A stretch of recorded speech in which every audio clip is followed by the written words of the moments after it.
Bonsoir, le lundi 6 novembre, début de semaine sous la pluie. Merci de nous accueillir à la maison, chez vous. Le temps de l'information, c'est maintenant sur la première. Il est 19 h. Voici les titres de notre journal. De l'émotion et des paroles d'amour en partage autour de la stèle souvenir au nom des victimes de la tragédie de la Papeeno.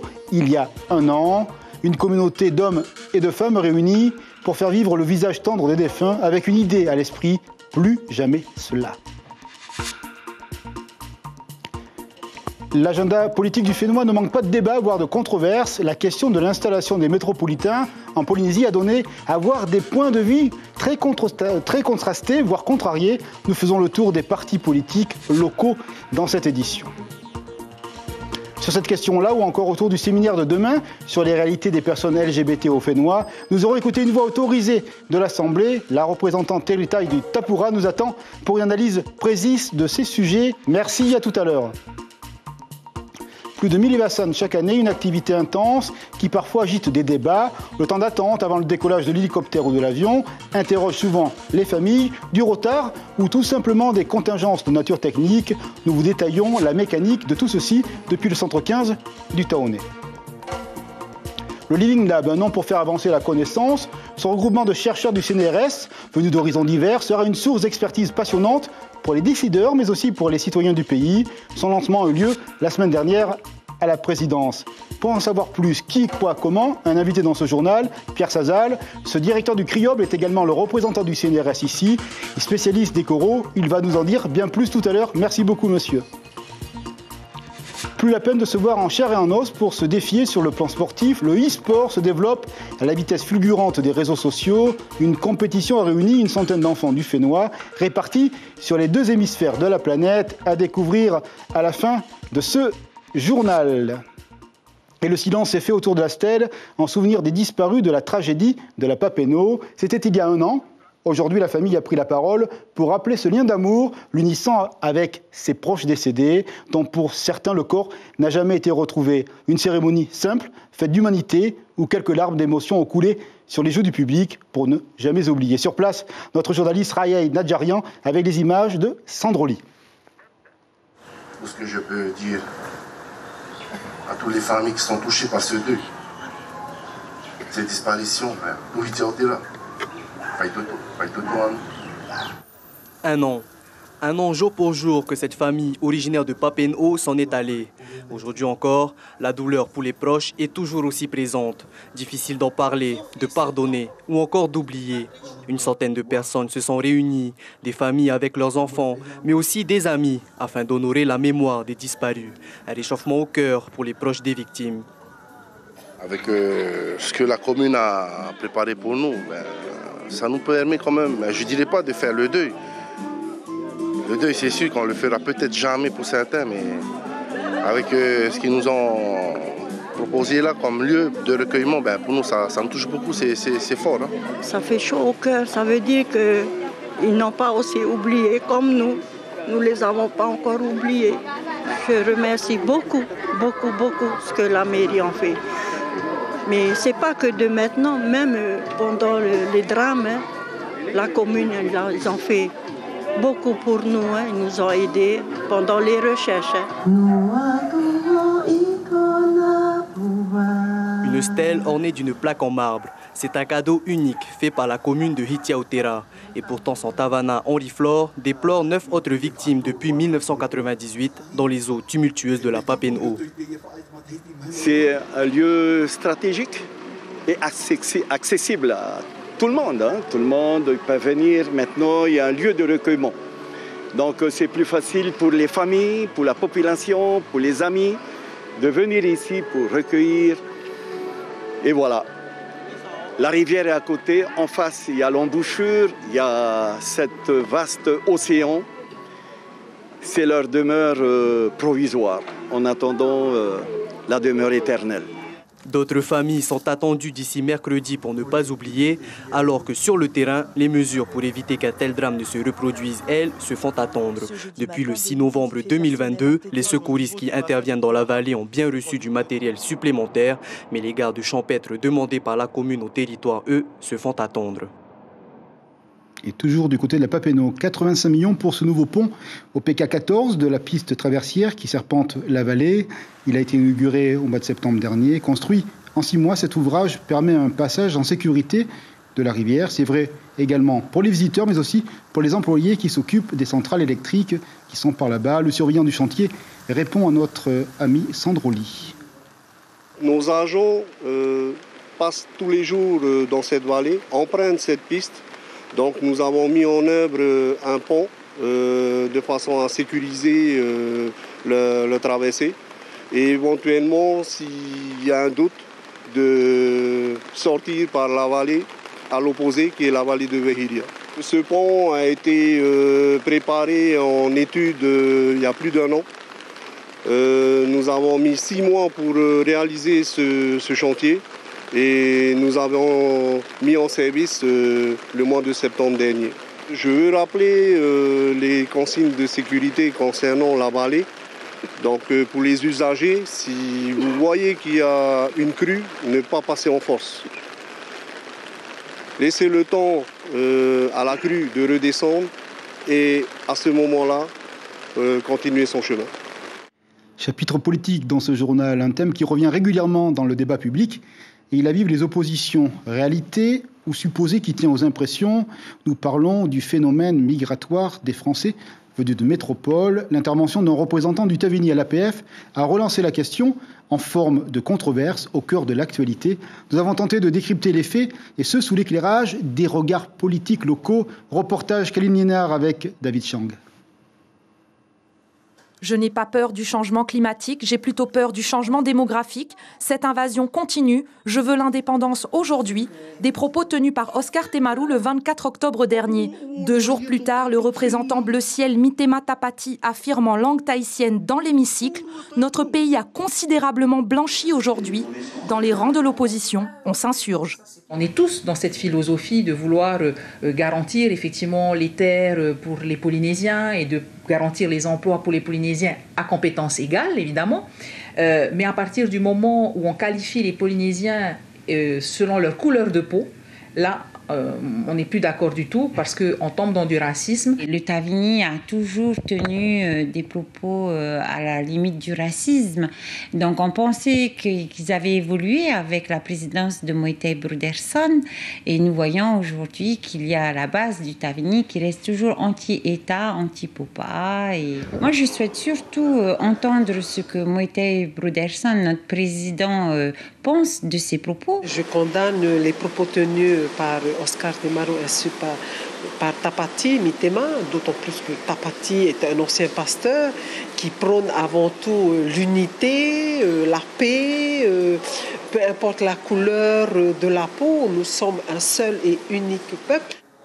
Des avis partagés par le député européen Éric Minardi, le premier à avoir envoyé un communiqué aux médias pour réagir aux déclarations d'Oscar Temaru.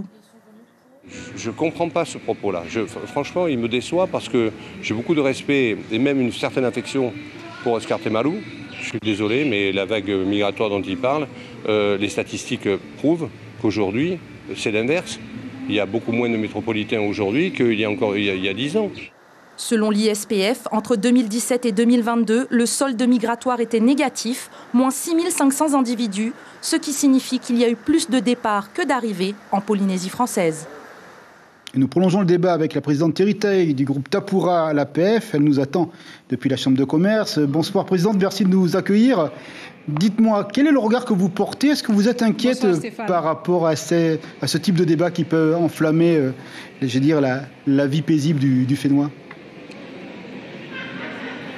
Oui, donc je disais bonsoir Stéphane et bonsoir également à tous les spectateurs qui nous suivent ce soir en direct depuis la CCISM. Donc effectivement, comme je le disais dans le reportage que vous avez diffusé, nous sommes surtout inquiets par rapport à l'éventuel racisme vers lequel on est en train de tendre, parce que à partir du moment où on fait une distinction par rapport à la couleur, justement pour définir qui est polynésien, qui ne l'est pas, dans un débat actuel sur la citoyenneté polynésienne en plus, là on part vers des dérives justement et que nous condamnons fermement. Est-ce que vous pensez que cette manière de vivre ensemble est menacée, ou est-ce que c'est juste de temps en temps quelques verbes politiques pour animer la chronique qui sortent dans la presse ou dans l'hémicycle ?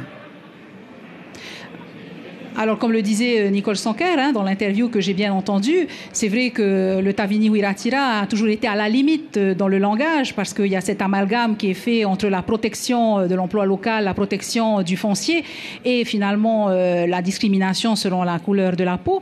Mais on voit de plus en plus effectivement d'animosité et c'est là le problème, c'est que ce genre de discours appelle à la haine, appelle au rejet de l'autre, alors que jusqu'à présent on vivait tous très très bien ensemble, que ce soit les Polynésiens avec une peau un peu plus blanche que les autres, les Asiatiques, on en a beaucoup aussi en Polynésie.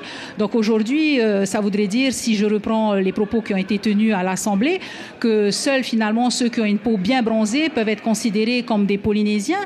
Et là, je regrette aussi, c'est que ça a été relayé par le ministre de l'Éducation, qui va jusqu'à dire qu'effectivement, on peut parler d'invasion parce qu'il y a moins d'autochtones aujourd'hui que d'autres personnes de couleurs différentes. Donc tout ça, c'est choquant et ça peut être effrayant effectivement si ça continue à se propager et que ça fait augmenter le sentiment de rejet de l'autre.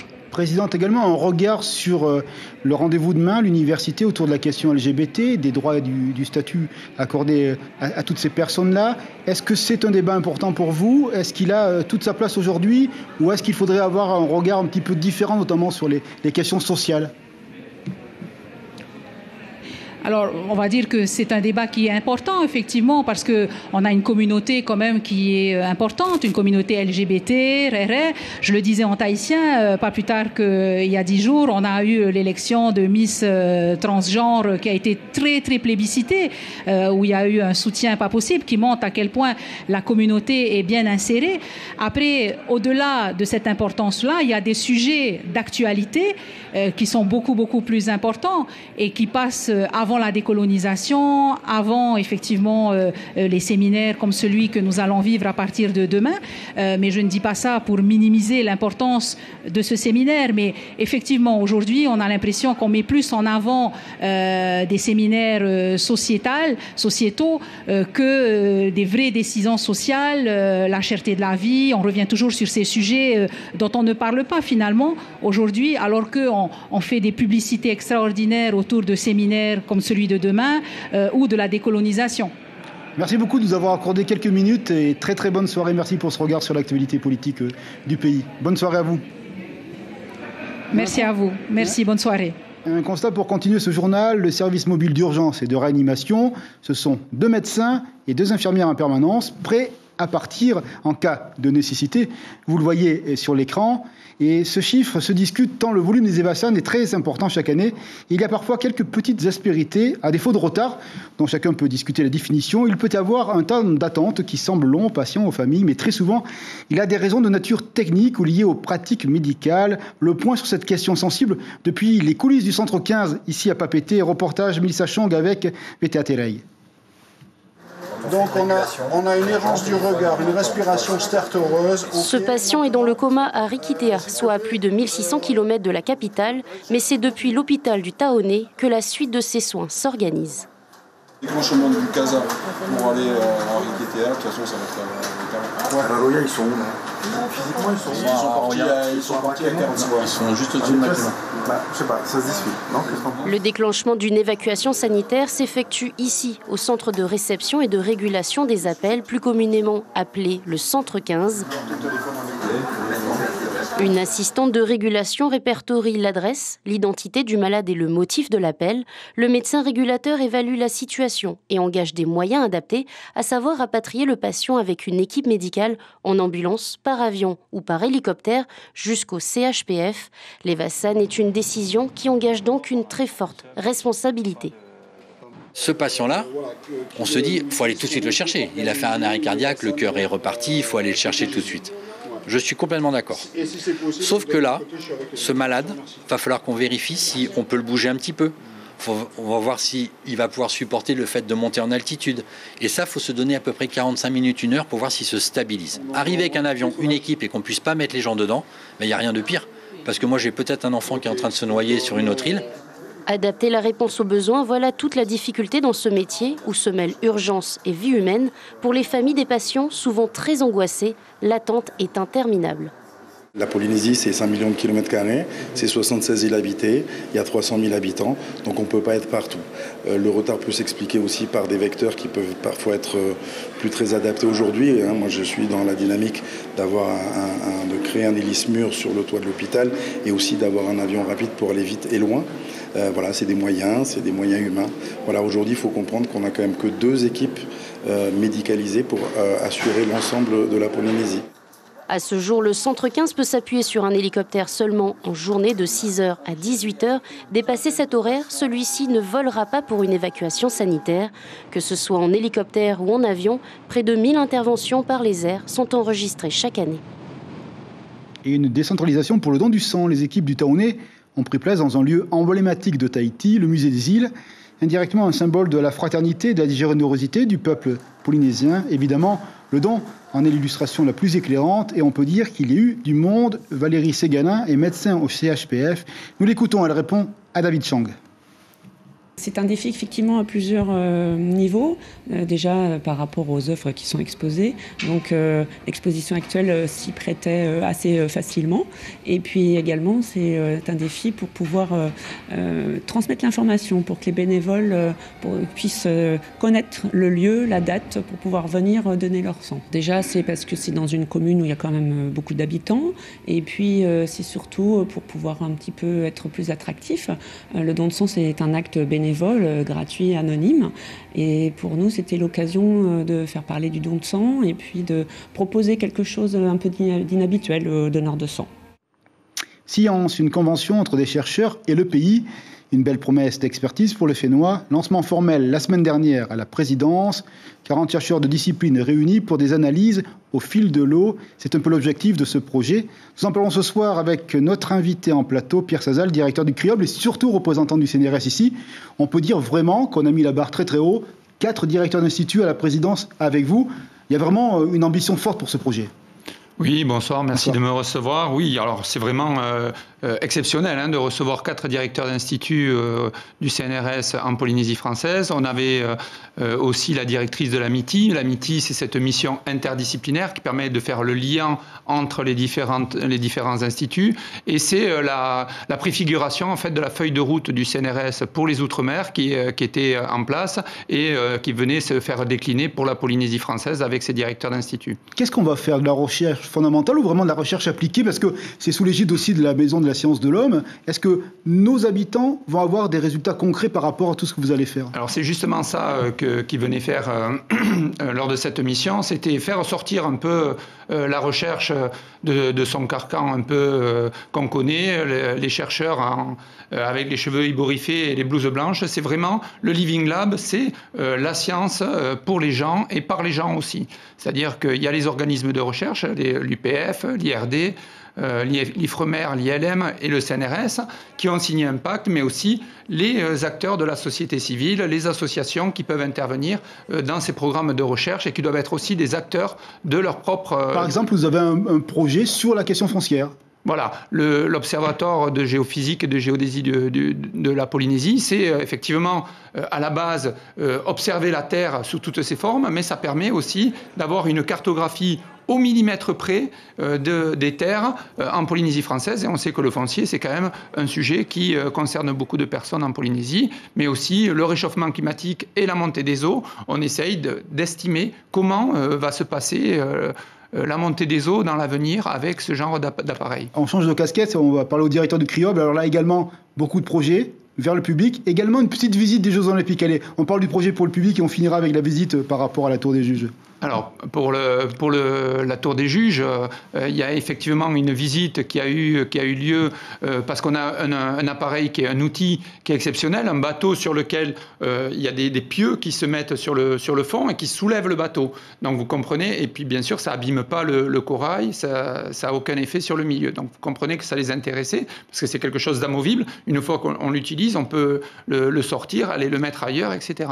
Donc ils sont venus voir notre bateau de recherche, puisque c'est un bateau de recherche à la base, et pour voir s'ils pouvaient, l'utiliser comme Tour des Juges. Je pense que c'est un peu petit pour ce qu'ils ont besoin, mais par contre, voir le système de pieux hydrauliques, s'ils ne pouvaient pas l'utiliser pour eux, pour sa pour leur tour des juges et qui seraient du coup amovibles et pas impactantes sur le corail. Par contre, en 8 mois, je ne sais pas s'ils auront le temps de fabriquer cette tour. Bon, malheureusement, le temps nous est compté. On dit aux téléspectateurs, venez au Fare Natura, il y a toujours des choses à découvrir. Venez au Fare Natura, il y a plein de choses à voir. Merci beaucoup, monsieur le directeur, d'avoir répondu à notre invitation. Du virtuel pour faire face, et cela de manière ludique, à des adversaires. Le e-sport se paie d'étoiles et ses amateurs sont de plus en plus nombreux au Fénois. Ces plateformes de jeux en réseau réunissent des joueurs du monde entier, adeptes de stratégie militaire. Ce dimanche, une grande finale en plusieurs manches a eu lieu, 100 personnes connectées, ici et ailleurs, mais toutes les personnes étaient originaires de Polynésie. Juan Poutourou avec les images de Jacques Damour. Ne vous fiez pas aux apparences, il ne s'agit pas là d'un simple jeu de survie, mais d'un tournoi sportif de haut niveau. Cette année, ils sont plus d'une centaine de joueurs polynésiens connectés. Parmi eux, il y a Michael et sa team qui tentent de rivaliser de génie pour concurrencer les autres équipes. Un exercice difficile tant le niveau des joueurs progresse au fil des années. On a de la chance d'avoir des Polynésiens avec un excellent niveau. Et on espère pourquoi pas démocratiser le jeu complètement pour que ça soit enfin une vraie discipline reconnue comme le football ou le basket, quoi. Que ça soit vraiment du sport. Et pas considéré comme un jeu, mais comme une discipline sportive, une version électronique. Et pour suivre en direct le tournoi, il y a aussi un commentateur en ligne, un streamer dans le jargon du e-sport. Il apporte une analyse précise des stratégies engagées par les équipes en temps réel. Le e-sport à l'international prend déjà de l'ampleur depuis longtemps. C'est un sport qui a plus de 800 millions de spectateurs par an. Donc c'est vraiment un gros chiffre, c'est autant que le rugby par exemple. À l'heure actuelle, à Tahiti, c'est en train de se développer. On participe car Naïma Temari, la ministre des Sports, est venue nous voir.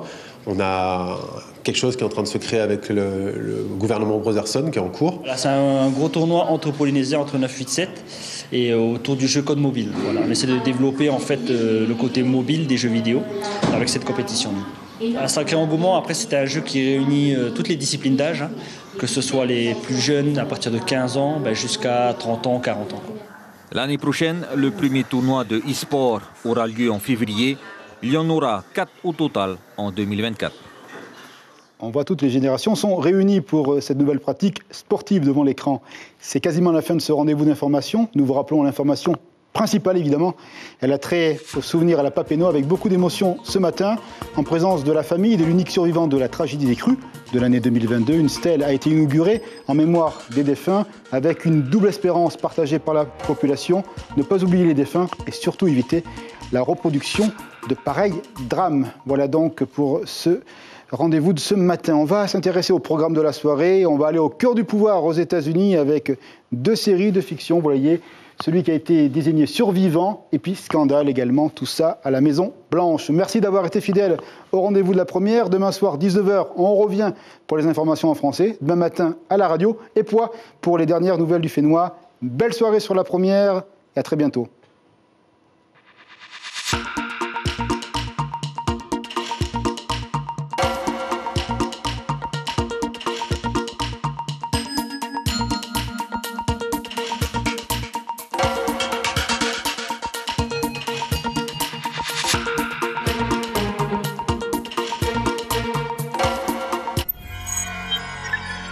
Retrouvez ce programme en replay sur notre site internet.